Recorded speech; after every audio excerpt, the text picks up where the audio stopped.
Are you surprised when you read all these briefings going on about a dinner last week? No, absolutely not. This is the way in which Brussels impedes negotiations. What they are going to be doing for the next 2 years is pushing London towards a stance, a defensive stance, through leaks, through distortions, and through a strategy of making Theresa May fight for her right to negotiate. She will be negotiating of her right and opportunity to negotiate. There will be no real negotiations. Right. You famously sort of recorded some of your Eurogroup meetings because the briefings were kind of, you wanted to make sure that the briefings were accurate to what you had heard in the meeting.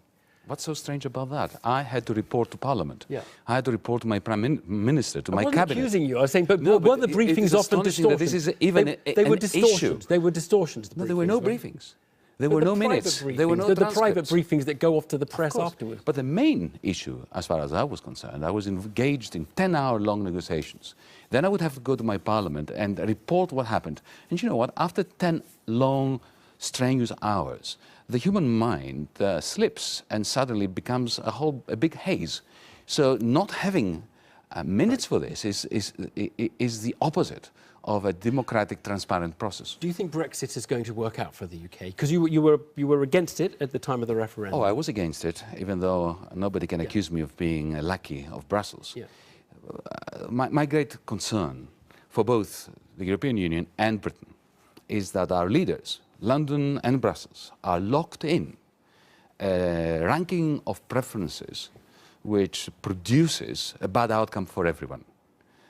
Their power at the personal level, Theresa May's, Jean-Claude Juncker's, Angela Merkel's, is inversely proportional to the mutual advantage that we can get out of it. What's driving the deep establishment, the European establishment, as you refer to it? Because I don't know, these are not evil people who want to put suffering around. That's not your case. It's like a Shakespearean tragedy where everybody is trying to do their best. It's like watching King Lear.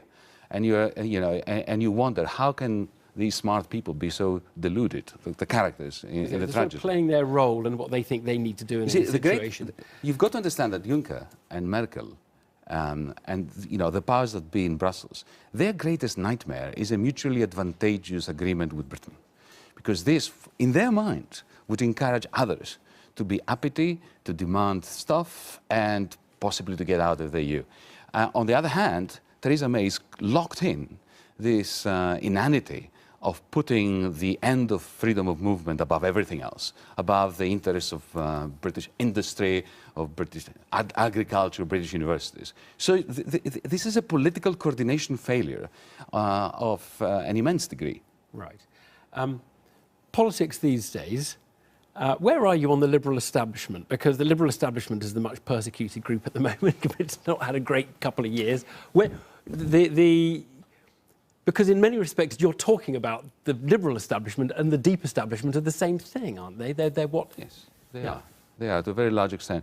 Look, they resemble these days the person who's killed his parents and he's pleading for leniency at the court on the grounds that he's an orphan.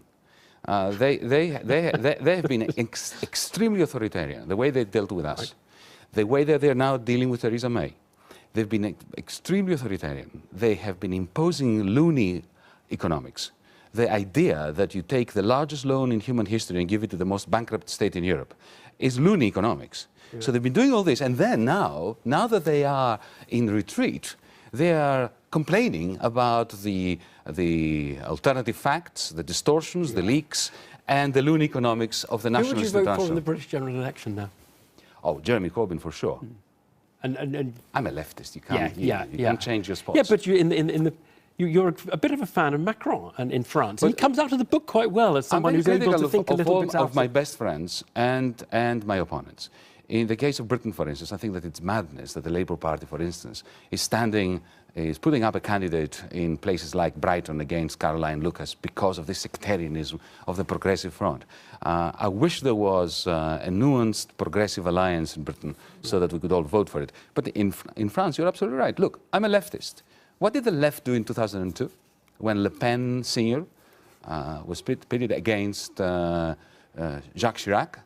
we all went behind, we rallied behind Jacques Chirac. He was an admirer of Thatcher, he is conservative, he was not at all a friend of the left. And yet, the left used to understand that binding together with liberals and even neoliberals against the fascist, racist, ultra-right was our absolute duty. Now, why have we changed that today? Well, because the Mélenchons have lots in common with the far right, and many of his voters are going to go because they're all anti-globalisation, which is the big schism in the I'm anti-globalisation.